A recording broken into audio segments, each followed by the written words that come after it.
All right. Well, good morning, everybody, again, and welcome to today's webinar brought to you by the Canadian Professional Sales Association and today's speaker, Earl Robertson, President and Founder of Quota International.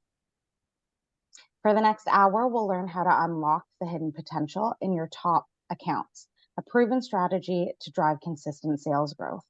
You'll also learn how to pinpoint the real value of your top 10 accounts and their contribution to your revenue. Assemble the perfect sales team tailored for each account. Communicate effectively within your team to ensure everyone is aligned. Analyze your competition and stay 2 steps ahead. Segment your key accounts to maximize potential. Plan and execute a sales growth strategy that delivers. And map out every touch point and communication channel with a unique contact matrix. Now, just for some quick housekeeping rules for today. Please note that all of today's attendees have been placed on mute for the duration of the webinar, and that you may ask any questions or make comments using the chat function in your Zoom dashboard. They will be addressed at the end of the session during the Q&A. This webinar will be recorded and will be sent to attendees soon after. For those on the CPSA designation pathway, maintaining your professional development units, this session is worth 1 PDU. As a new CPSA offering, all attendees will receive a certificate of participation accompanying the recording after the session, which can be downloaded and shared on LinkedIn. We'll also have an infographic sent out at the same time. Now, without further ado, I will hand it over to Earl to start. Thanks, Rupelin. Much appreciated. I understand we've had 153 registered, so wonderful turnout, and I think it just speaks to how all of us are always searching for that next new way to grow business from our territories, regions, or key accounts. Very briefly about myself, I'm an ex-Procter & Gamble, ex-Xerox. I taught professional sales, actually designed the program at University of Toronto for many years, and have eventually, over the last 20 years, built an international organization. We're in 20 countries, and we're also the North American affiliate for an international group called Gyroscope that are also in 30 countries. So we represent over 50 countries globally, which gives us a very good, not just footprint, but also insight into what's happening with sales in different markets around the world. Over the last 40 years, I've worked with literally hundreds of companies. So I've seen what the leaders do, and I've also seen what the laggards aren't doing that they should be. So what we're sharing with you today has really been put together over many decades in terms of specific ways to grow your business. What we have here is a program called SalesBOOST, and I want to give credit to our European partners. They had the original formulation of this program. We've expanded on it quite a bit with our own Quota International content on key management. But what it is a program to help you focus in on growing immediate short-term revenues from your key accounts. This is my company, my 10-second commercial. We provide training across a whole spectrum of programs. As I said, we're in 20 countries. We provide programs in 6 different languages. We have our own CRM, we have assessment tools, and we have literally trained thousands and thousands of professional salespeople. So that's who Quota International is. Let's keep moving. We are an accredited partner with the CPSA. What does that mean? Rupelin mentioned earlier that there's one professional development unit you get from attending this program. Same thing with all of the programs. When you go through our programs, your professional development units contribute towards you eventually writing your exams and getting your professional designations through the CPSA. So this is just an example of 3 different designations that you can achieve. If you're going to go through training, why not also get the recognition? So the SalesBOOST program, let's talk about it. The first thing is this is typically a 5-month-long online program. And when you think about that, that's very different than putting you into a classroom for a couple days. Here's what we know. The learning curve in a classroom takes you up to here, and if it's not reinforced, it goes back down. When you do this repetitive process over a number of months, the retention of the content and your use of the content is much higher. So we have a whole program involved where the participants receive their own journey book. The guides that are running the program. I'll explain them in just a minute, have their own guidebook, and the team leaders have their own guidebook. So it's a very comprehensive system where everyone has content specifically showing them what new concepts are involved and how to apply them to their key account. Now you'll see that this again is a 5-month-long process, and I'll shortly show you what are the key steps. You should know we also have put together an infographic of everything we're talking about today, and that will be sent out to each of you through the CPSA. So some of you may be scribbling notes or doing screenshots. Not to worry, it's a video recording that can be looked at later, and you'll be getting the infographic. A couple things that are really important here, and the first is the leaders, the team leaders. We have learned that for the majority of organizations, they're achieving more than 50% of their revenue from their top 10 accounts. Now think about your own business right now. Ask yourself if you, number one, have that statistic. But what it means is that in terms of key accounts, they are critically important to your business. And I can tell you, of the hundreds and hundreds of organizations I've worked with, the vast majority, 97, 98%, don't have team-based key account management. They say, you know, God bless, you're the account manager, go get them. And what we've learned is by putting together a team, you can really drive extraordinary results from your key accounts. So what's in the program? This is the actual table of contents from our program. There's 33, different units here. We're not covering 33 units in the next 30 minutes, but we are going to show you 13 of them so that you see exactly how these concepts apply to you growing business with your key account. It's structured through, we do a kickoff meeting with the teams. We walk the teams through what we call an account reconnaissance process, where they really analyze and research the account. We look at key management skills. We have them define a sales growth plan, diagnostic meetings on where they're at, and then actually building an account plan that the team implements. We do progress meetings with them, and at the end of the process, they make a presentation to their executives. I was on one of these meetings out of our European partner. They literally had 300 people from all over the world on the same presentation at the same time. It was quite impressive. And at the end of it, obviously, we have conclusions and congratulations. This is what we're covering today. I'll go through this pretty quickly. What's the importance of key accounts? How to get clarity on the effort, how you put together a team. Why is it important to have an inter-branch team communication program?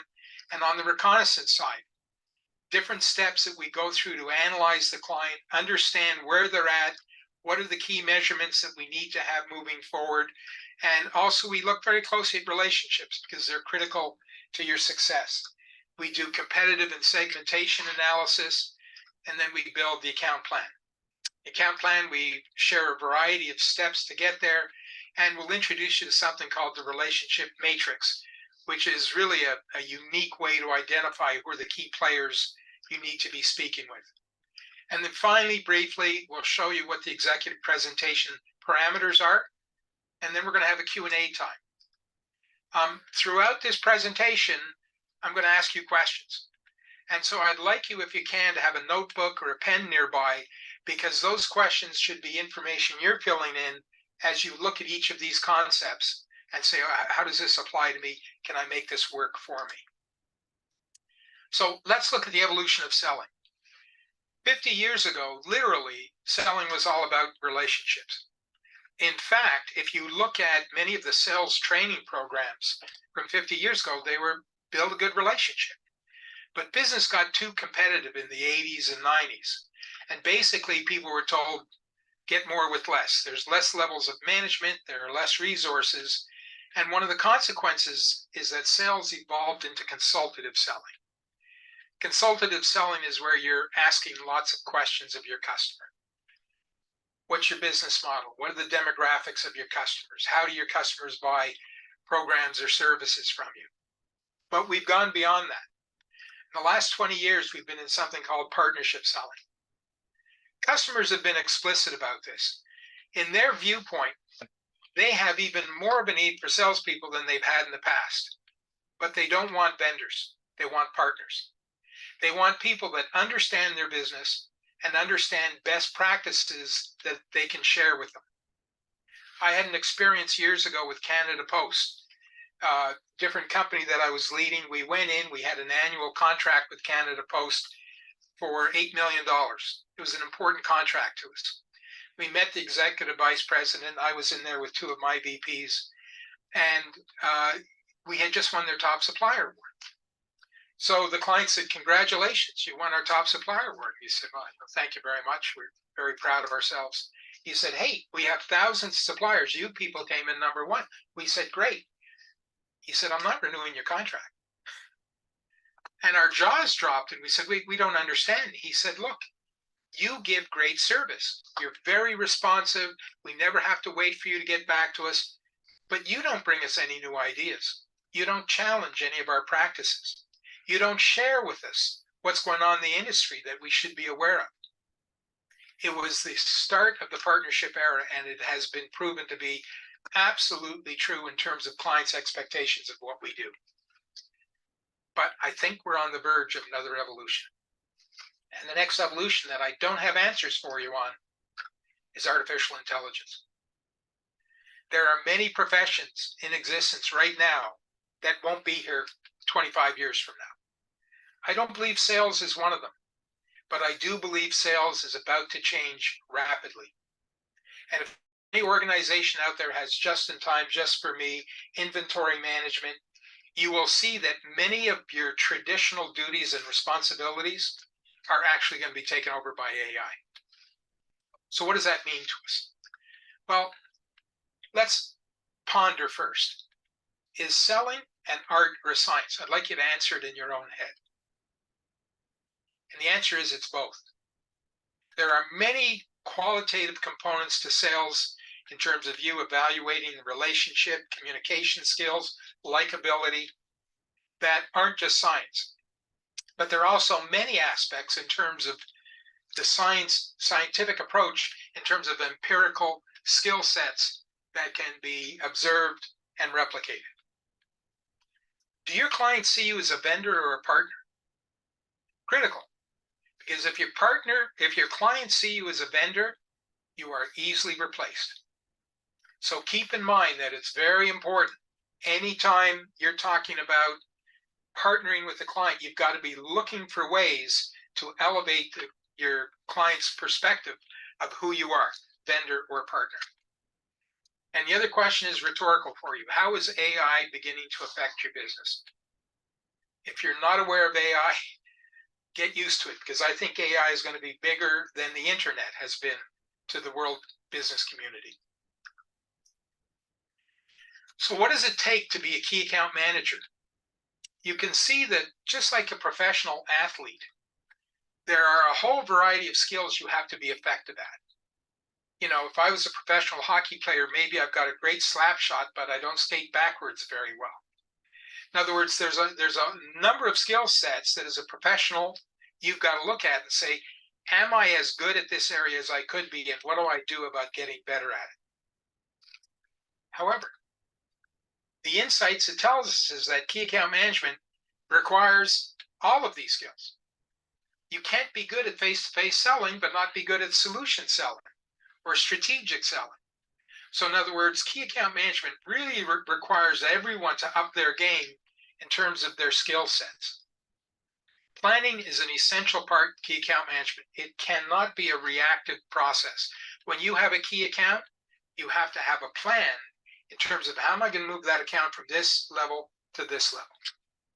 It's not haphazard. And by the way, if your competitors have a plan and you don't, you'll quickly realize you've lost the account. So taking a team approach is really important. And team approach means it's not just about salespeople. You may have a variety of people within your organization that interface with your client. Never forget, relationship skills are always important. My boss at Xerox, Tom Foy, used to say, all things being equal, people buy from people they like. I think that's really astute. All things being equal, products, services, outcomes, and so on, you still have to be likable. Okay, so let's look at the importance of key accounts. Historically, our company viewpoint was that any type of sales performance can be found on a bell curve. A bell curve, you've got 10% at the bottom, not very effective. You've got 10% at the top, thoroughbreds, don't pull tight on the reins, give them what they want, get out of the way. But we always felt that the best way to grow a business is through the middle 80%. If you can increase the skill sets on that middle part of your sales team, you're going to grow your business. However, that's a medium to long-term proposition. That doesn't happen overnight. It takes time to hire the right people, train them, compensate them, and so on. When we look at your top 10 accounts, that's over 50% of your revenue. Many of my clients have told me it's over 70% of their revenue. So what does that tell us? It tells us that short term, the biggest opportunity to grow your business comes from your top 10 accounts. What insights does this give us? Continue to do this effort, this work in the middle 80%.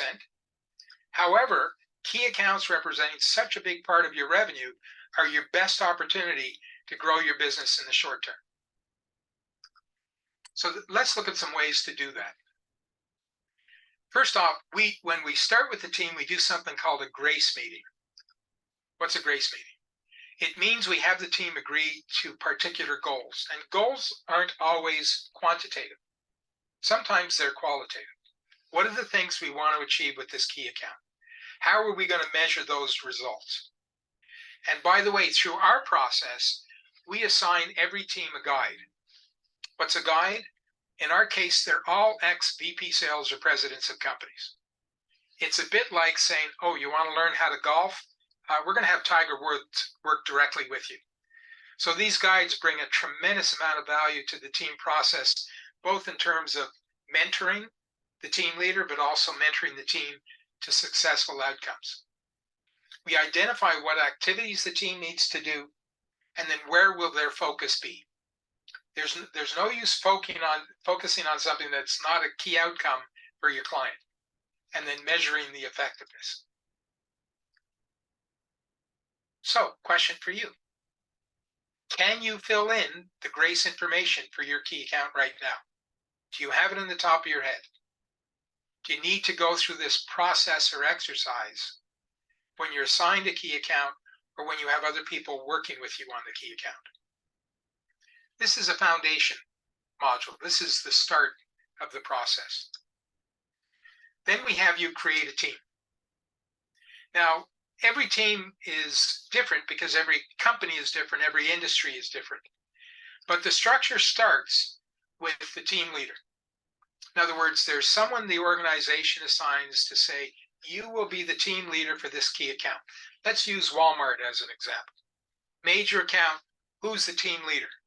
Not the account manager, the team leader, because there are all sorts of other folks within the team that need to be part of this. You may have people in finance interfacing with Walmart, or with marketing, or with distribution, or with technical support. So when we construct a team, we're really putting together a team of everyone that interfaces with that key account. The team leader is very important because they coordinate the team meetings. In other words, they get together with the team typically every second week, and they coordinate the activities that the team is doing. We also have an assistant team leader because sometimes the team leader is indisposed, vacation, travel, what have you. So there always has to be an assistant team leader to keep the process rolling. Very important that these are cross-functional teams. Question for you. If you put together a key account team right now, who would be on your team? Who's your dream team? Take a minute and just write down 5 or 6 names of people that could or should be interfacing with your key account moving forward.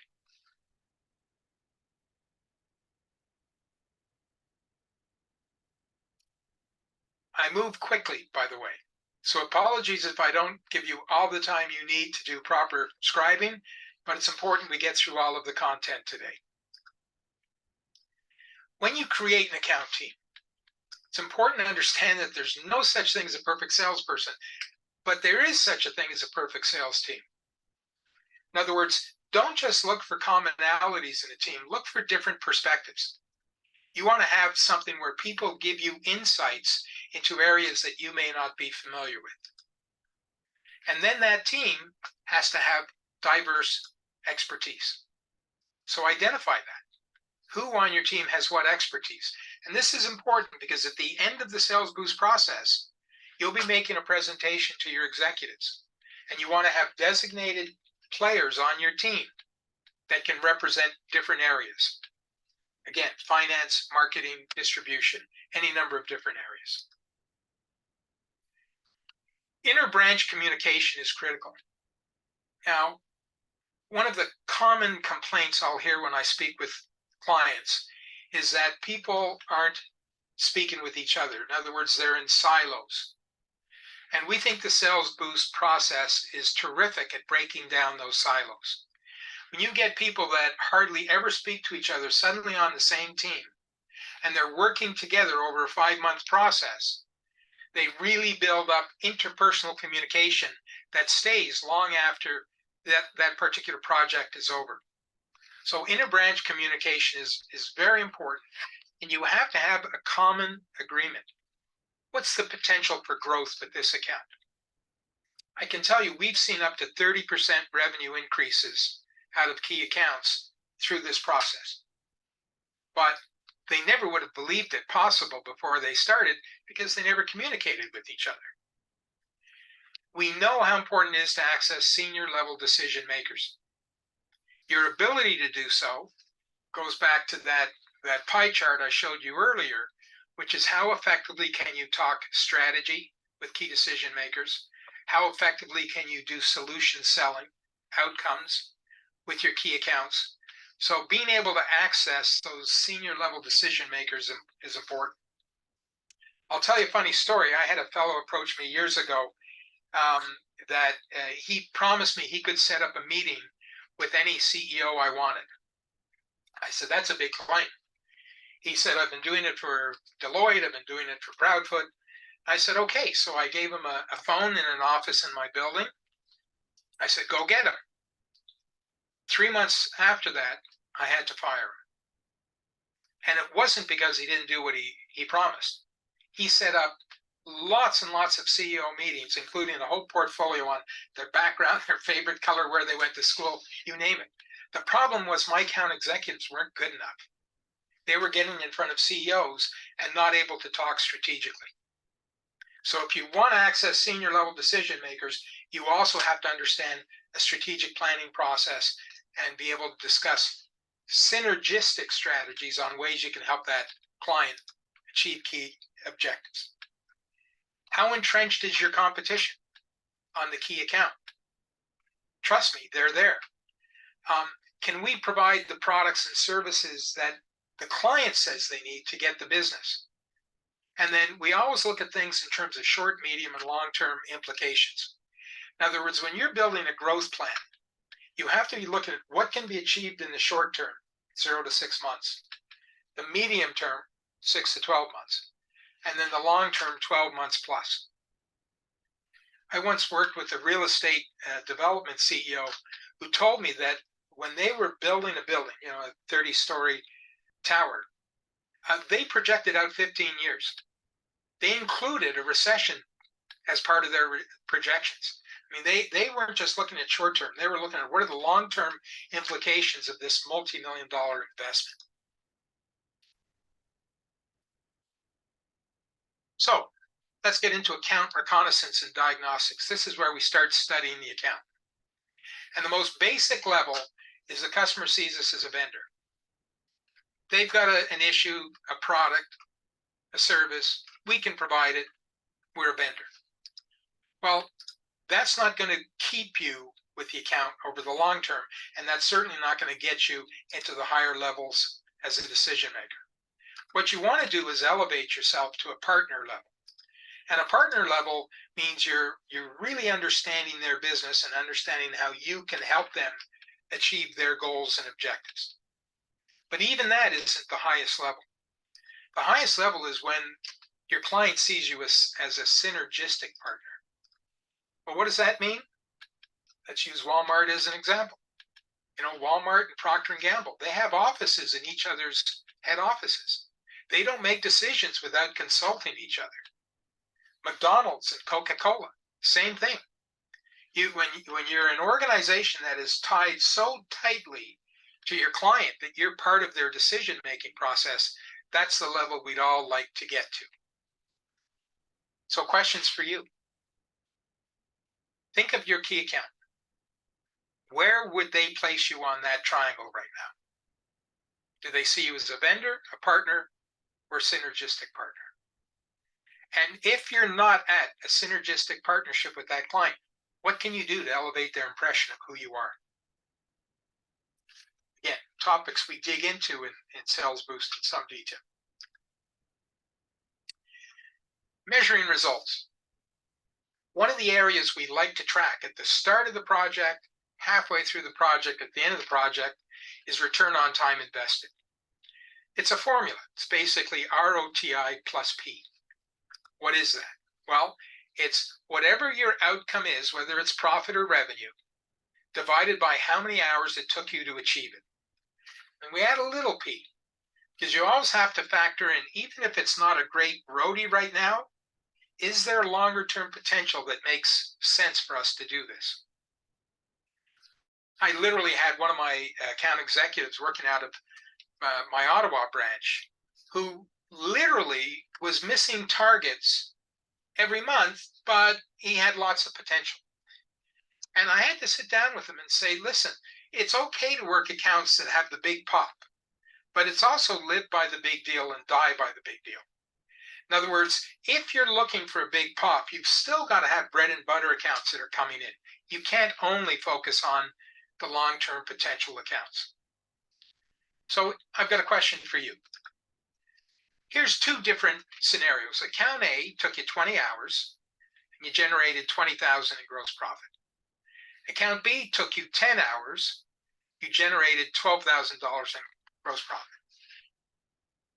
Do a quick formula. You tell me which opportunity is better in terms of time management and return.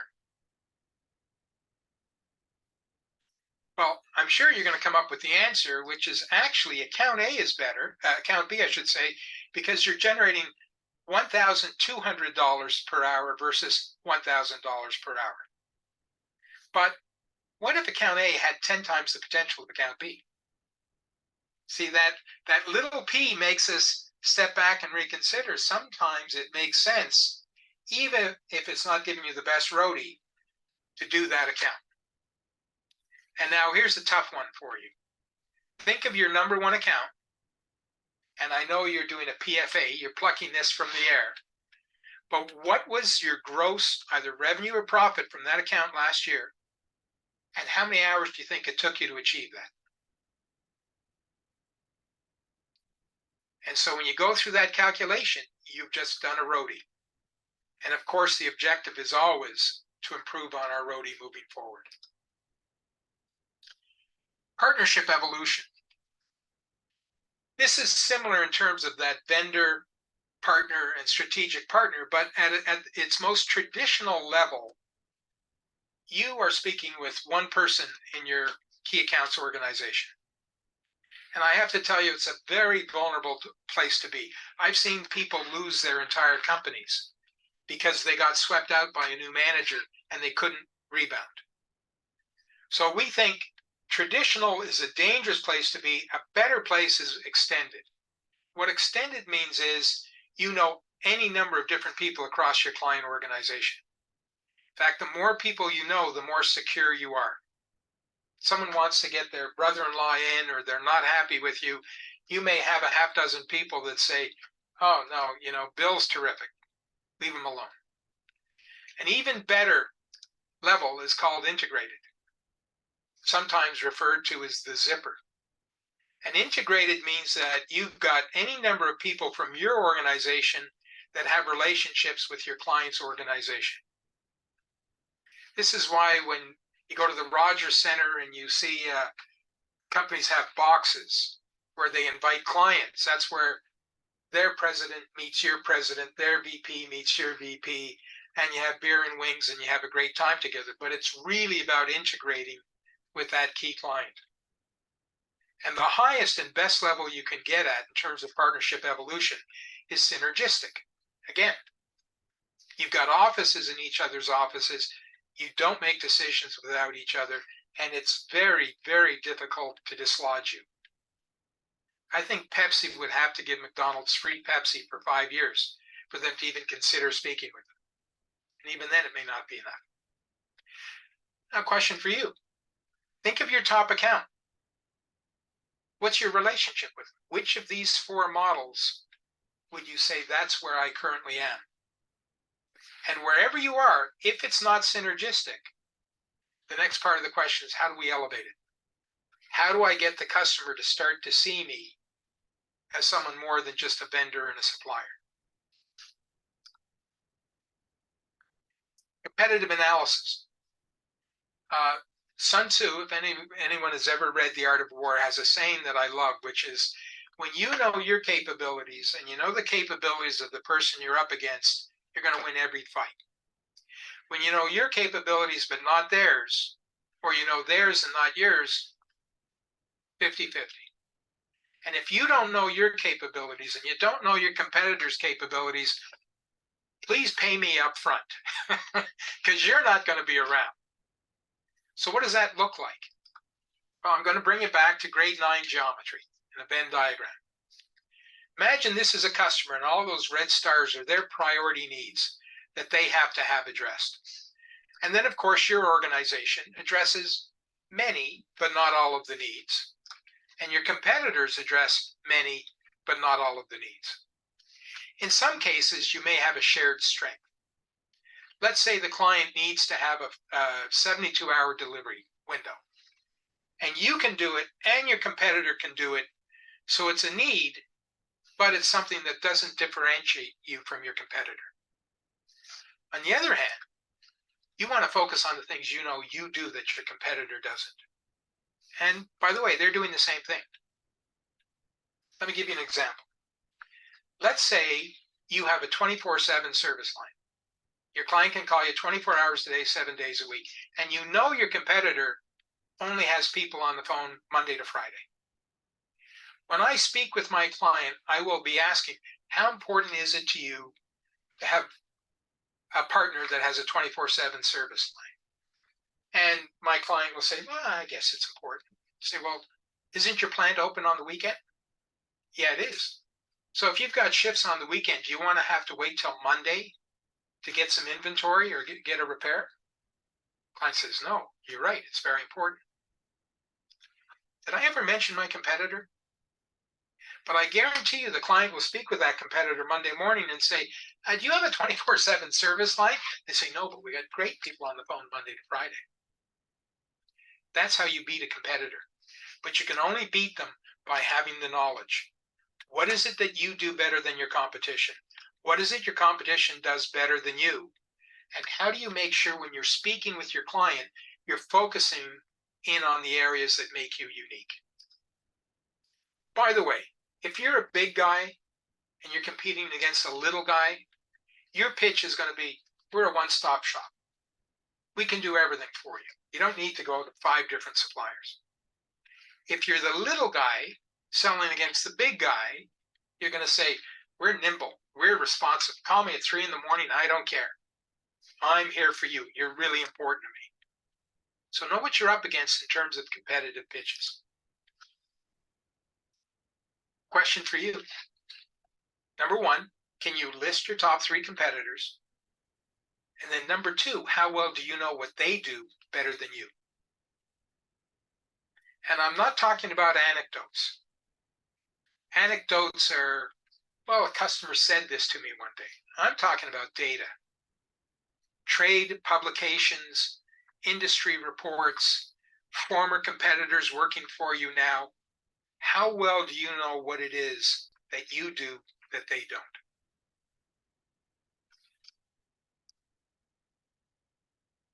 Another element of competitive analysis is, are you playing where you want to play in the marketplace? And we use a price-quality ratio for that. In other words, if you were to take a look at this, price quality, compared to your industry, how is your price? Is your price above the industry or below the industry? How is your quality? Is your quality higher versus lower?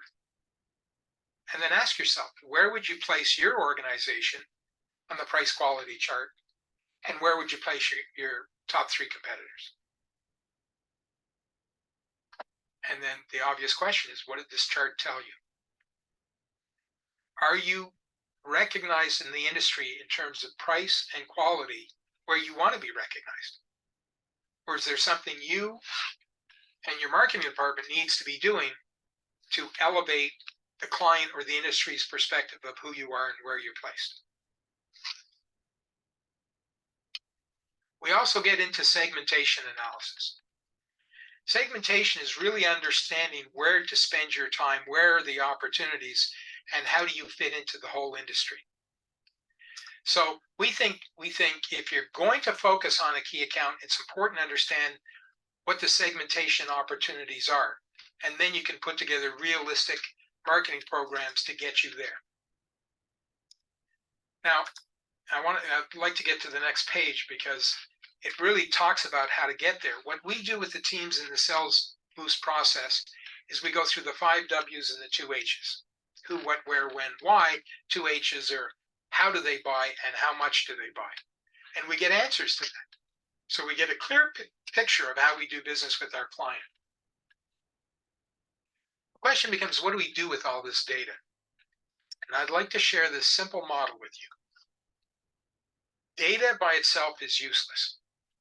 It's only when the data is compared that it drives insights. Let me give you an example. Your manager says to you, we're going to put you on a performance improvement plan. You're only 85% to target. That's terrible. They're putting me on a PIP. And then you do a little digging, you find out that everyone else on the sales team is at 60% to target. Insight. It's not about that. They want to get me out for some other reason. Data, comparison, insight. So we've looked at a lot of different elements here in terms of building key account plans and how to drive revenue from key accounts. Putting together a team, having the grace parameters, being able to measure where we're at, how are we working with the client, how are we building partnership relationships with them, how well do we understand our competitors, where do we fit into the price quality ratio, and then as a key account manager, what are all the capabilities I need to be effective at. Remember, this is a very small segment of the entire Sales Boost process. One of my colleagues on the call right now told me a story I loved. One of his clients had a $7 million man. And the $7 million man, every time there was a sales conference, that's so-and-so. They've got a $7 million account. Oh my God. This went on for a few years and they finally got around to comparison. They found out their number one competitor was doing $50 million a year. Which means $7 million sounds great until you realize it's a small fraction of what your competition is doing. Insight, we've got a lot of work to do. We get into sales growth plan. How are you going to grow business from your key account? And here's some broad basic strategies. We can increase the price. Might put a few more points on your bottom line. We can do market growth, right? Brand awareness. We can upsell the client, sell them more than they're currently buying. We can cross-sell, sell across other divisions or sister companies. We can diversify our product line, or we can have improvement through key account management.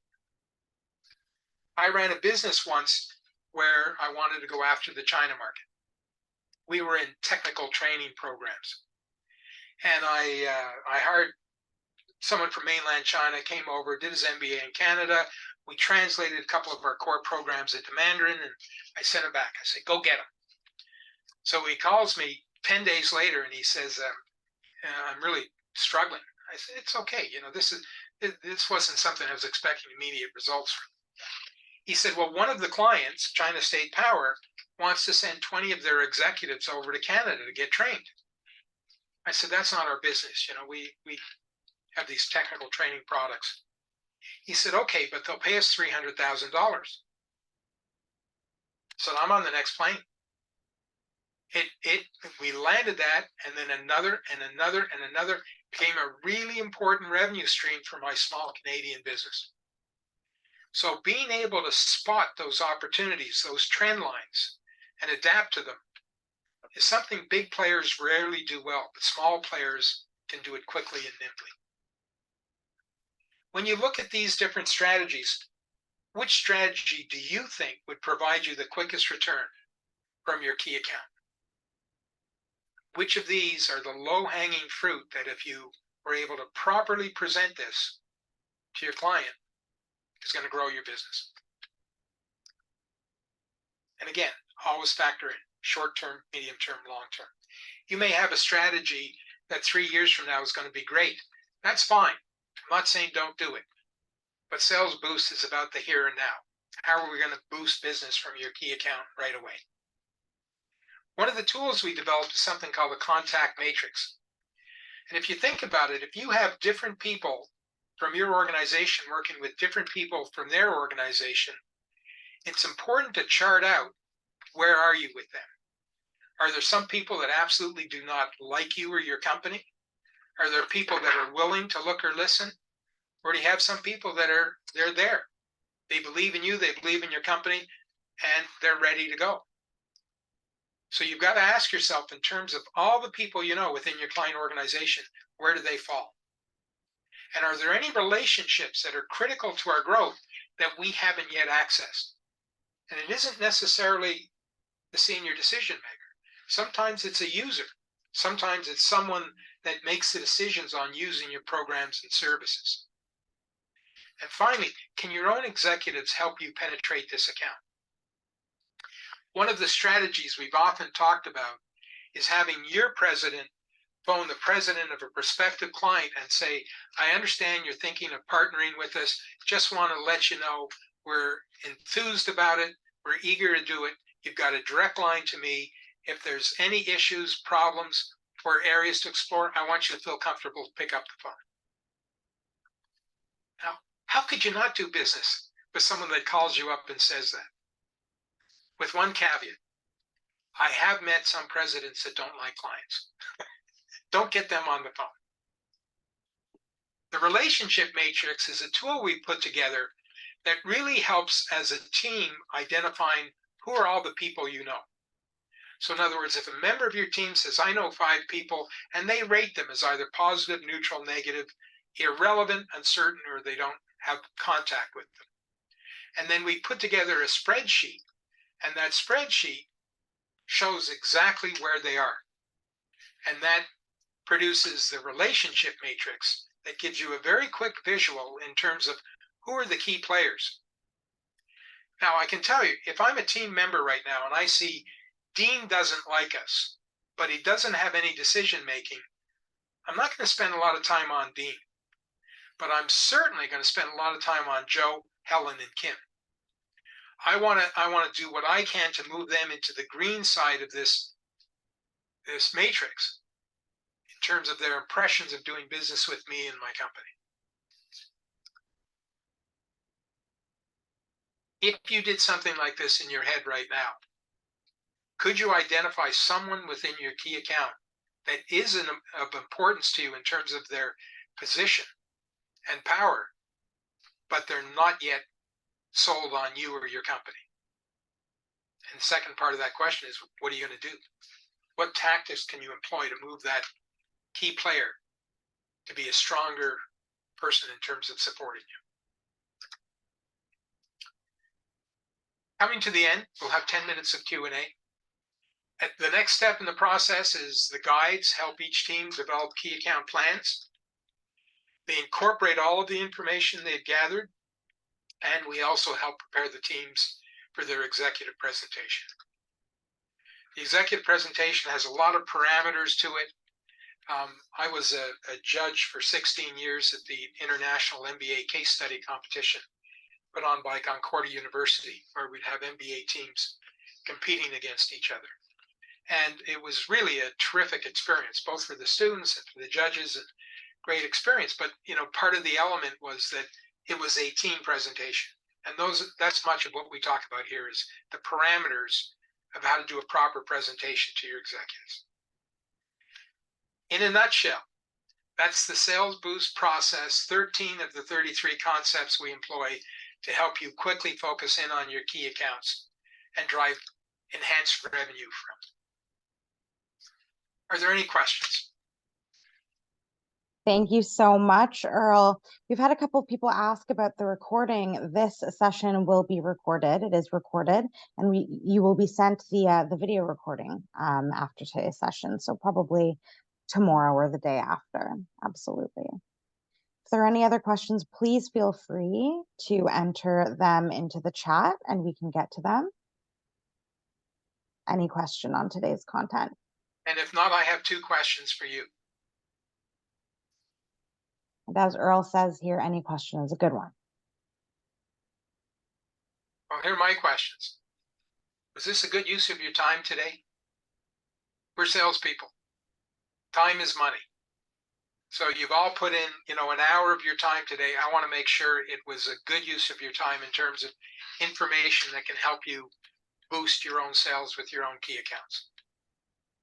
And the second part of the question is, did you take away any concepts or practices that you feel you can use right away? And I'm going to the chat room, which is exploding. Terrific. Yeah, excellent insights. Sorry, we're not sharing the slide deck. Obviously, that's our intellectual property. The cost of the 5-month sales program, it's a standard fee, same for everyone. Grant, give me a buzz, drop me an email, and we'll chat. Insightful, thank you, lovely. Excellent insights, I appreciate that. Yes, I'm at work, it's worth my time. Beautiful. Over time, yes, it appears this is for large organizations selling large corporations. Not really, for 2 reasons. One is if you're selling to a smaller organization, but the key account is still a critical part of the revenue they're driving, then you will always get a return for your time. The return has a follow-up, which is when you get people talking with each other and you improve the communication and teamwork within your own company, that goes on and on. It's one of those gifts that keeps giving, which is it's important over time that these concepts aren't just forgotten, but that you keep focusing on 1, 2, 3, 4, up to 10 key accounts. Danielle, thank you for the feedback. Appreciate it. Don, thank you. Nice feedback. Any other questions before we sign off for the day? Okay, well, I appreciate very much your time to be here and be part of this. You're obviously professional salespeople. You want to keep learning and growing. That's a critical element of future success. And please feel free to reach out to me at any time. You've got my phone number and my email address on the screen. Happy to chat with you and happy to help you out any way I can.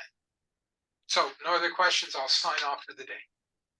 We've got one here from Jackie about the start date of the course, Earl. Entirely up to the client. Okay. And we just finished an implementation with one of our Canadian clients. We had 4 teams that were working on 4 key accounts. I'm very proud of this client. When I first met them, they were doing $3.5 million a year, and this year they topped 105. I've got another client that I've been working with for 12 years that have gone from 60 million to 120 million a year. So that's the sort of success that we're very proud of and we'd like to see. But in terms of official start date, no, you put together the team, you say this is the date we want to start, and then we're off to the races. Michael, thank you for joining. Great to hear from you. Okay, folks. Sorry, go ahead. Sorry, Earl, one more. They're flying in now. So from George here. Hi, George. What are the things your clients have done, who've done this program, value the most from the exercise? That's a great question. We're all after quantitative results, right? We grew the revenues this much, we grew the profits this much, and in my viewpoint, that's mandatory. Like, why even do the exercise if you don't see outcomes like that? But clients have consistently and universally, in fact, told us they love how the communication channels within their companies have improved and have stayed improved after the process. So quantitative, Quantitatively, yes, there's important metrics, but qualitatively, having people work better together, communicate more, have a sense of accomplishment as a team is really valuable as well. And I think that's all for questions. Well, huge thanks to everybody who've joined us today. Really, really appreciate your time here and hope you think that all of today's insights were incredibly valuable as I do. If you'd like to head on over to our calendar, cpsa.com/events, you'll see that we have a session actually that touches on AI, something that that Earl had touched on this morning as well. So on it's October 18th, we have a session, and it's called "Improve Your Sales Conversations Using AI Virtual Customer Simulations with InStage," one of our content partners. So if you'd like to join us there, please feel free to head on over to our calendar. And huge thanks again to Earl today for joining. Thank you all. Thanks, Rupelin. Have a great day, everybody. Take care. Bye-bye. Take care. All right, thank you. Bye.